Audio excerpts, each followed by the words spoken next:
Parliamentarians in Strasbourg have approved a decision for the European Central Bank in Frankfurt to house Europe's new banking supervisor. It's the first step towards a full-fledged banking union that's hoped will close a vicious cycle of bank rescuing by Europe's indebted governments. But the hard work is still very much ahead. With European elections around the corner and the euro showing signs of stability, politicians are accelerating work on the blueprint for a banking union that will monitor the health of Europe's biggest lenders and ultimately have the powers to wind down or rescue them using common funds. First of all, we need to continue ensuring that banks are robust. The banking union, which represents our greatest project since the creation of the euro, has to rely on its second pillar, that is, a unique mechanism to resolve banking crisis on the basis of clear rules, so that banks bail out banks rather than taxpayers bail out banks, which is what has happened over the last 5 years. So far, a single supervisor has been set up and will now be based at the European Central Bank in Frankfurt, a decision recently approved by the European Parliament.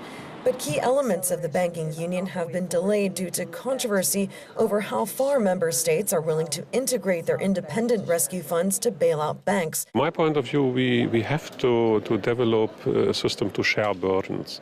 If you look to countries like the USA or like Germany that are federal countries, and in a way you can compare the European Union with these federal countries.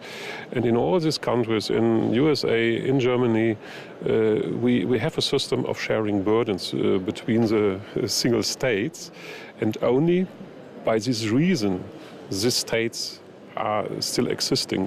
But this federalist approach is not popular with Germany, the Eurozone's biggest economy, who wants to limit the powers of a common resolution agency, in part to keep responsibility for its own savings banks. National politicians will not find the possibility to sell that idea to the national citizens. I mean, if I were politicians in Germany, my home country, I could not sell to German citizens that the money that has been put into setting up the deposit guarantee scheme in Germany be used to pay out the guaranteed funds in Romania or in Portugal. They would say, you must be out of your mind, you know, this is impossible. It's now widely expected that Europe's ambitious plans for a full-fledged banking union may be watered down in its scope and power. Meanwhile, work here in Brussels to finalize the remaining pillars of the banking union is being stalled by Germany's general elections. EU decision-makers here are waiting for solid input from Berlin on how potential burden sharing among European banks will look like. It means the tough conversations are still to come. Sandra Gatman for JN1 in Brussels.